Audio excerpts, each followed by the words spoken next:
Tensions between South American neighbors Venezuela and Guyana escalated this week over a century-old territorial dispute. In the unfolding drama between Venezuela and Guyana lies a complex territorial dispute with far-reaching implications. The decades-long conflict, exacerbated by a recent referendum, has ignited concerns of potential military action and drawn attention to the battle for valuable oil and gas resources.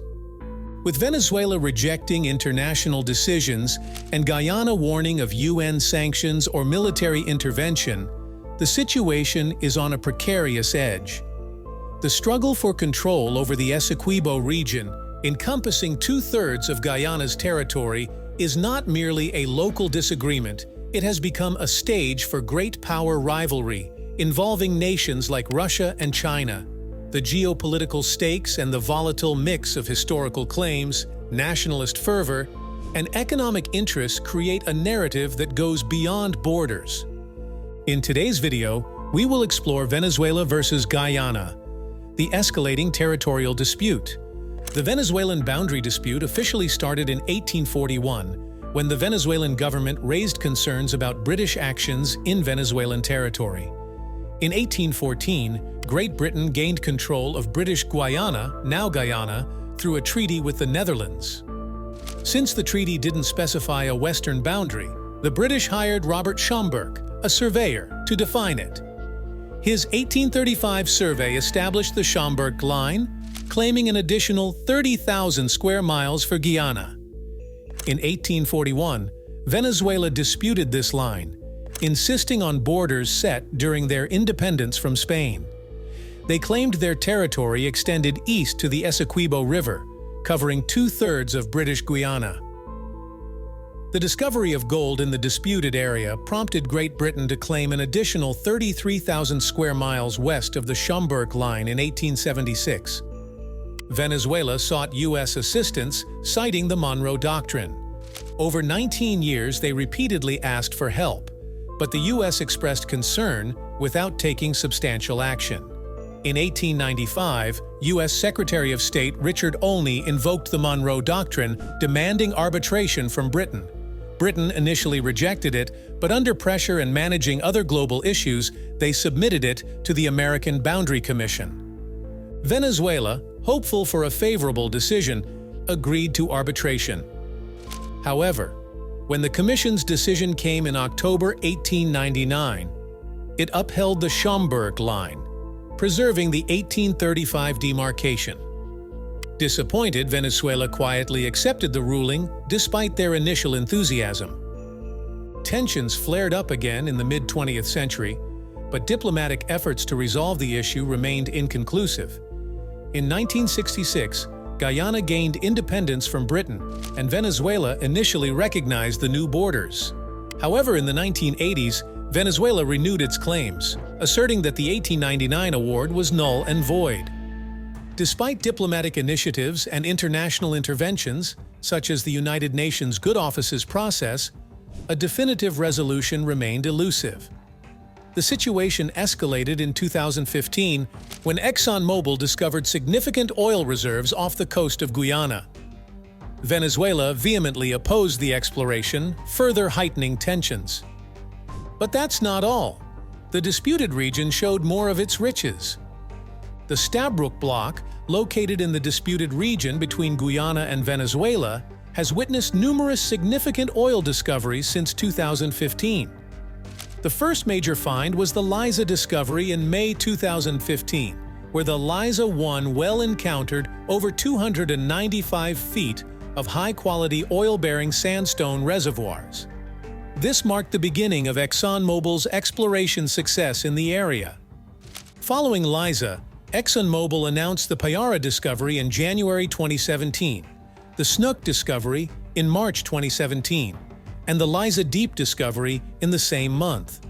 These discoveries, along with subsequent finds like Turbot, Ranger, and Pacora, established the Stabroek Block as a significant hydrocarbon reservoir.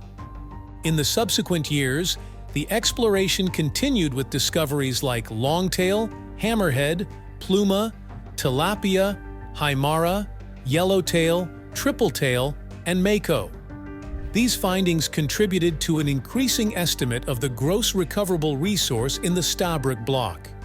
In response, the Venezuelan government announced in October 2023 that they would hold a referendum in December.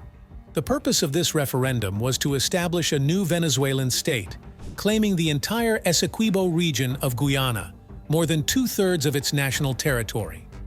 Additionally, the referendum aimed to confer Venezuelan citizenship on the population residing in this region.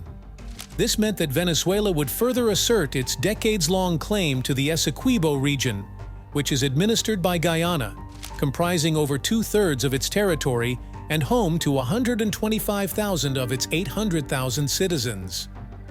Following this, a tense few months ensued. On October 31, 2023, the Guyanese government approached the ICJ, requesting intervention against a proposed referendum approved by the Venezuelan National Electoral Council on October 23, 2023. This referendum aimed to annex Guyana Essequibo as the 24th state of Venezuela. Guyana argued that the referendum was a pretext for Venezuela to abandon negotiations. The Commonwealth of Nations and Caribbean Community, CARICOM, condemned the proposed referendum, supporting Guyana and the agreed ICJ process for dispute resolution. In response to escalating tensions, the Brazilian military increased defensive actions along its northern border on November 29, 2023. On December 1, 2023, the ICJ ordered Venezuela not to disrupt the current territory controlled by Guyana until a later determination by the court. On December 3, Venezuelans voted to support the government's position in the dispute, with the National Electoral Council reporting an initial 95% approval rate for each question, including the annexation and incorporation of the territory as a new Venezuelan state. If you like what you see, subscribe to the channel and like the video. In addition, the Venezuelan leader instructed the establishment of local subsidiaries of the country's public oil and gas companies and issued an ultimatum to companies operating under concessions granted by Guyana to withdraw their operations. As Venezuela ignores the decision from the International Court of Justice, ICJ, Guyana has issued a warning that it could invoke Articles 41 and 42 of the UN Charter. These articles authorize sanctions or military action through the UN Security Council if Venezuela attempts to enforce the referendum. The specific actions the Venezuelan government might take to implement the referendum result remain unclear. However, any effort to assert a claim is expected to face significant international opposition.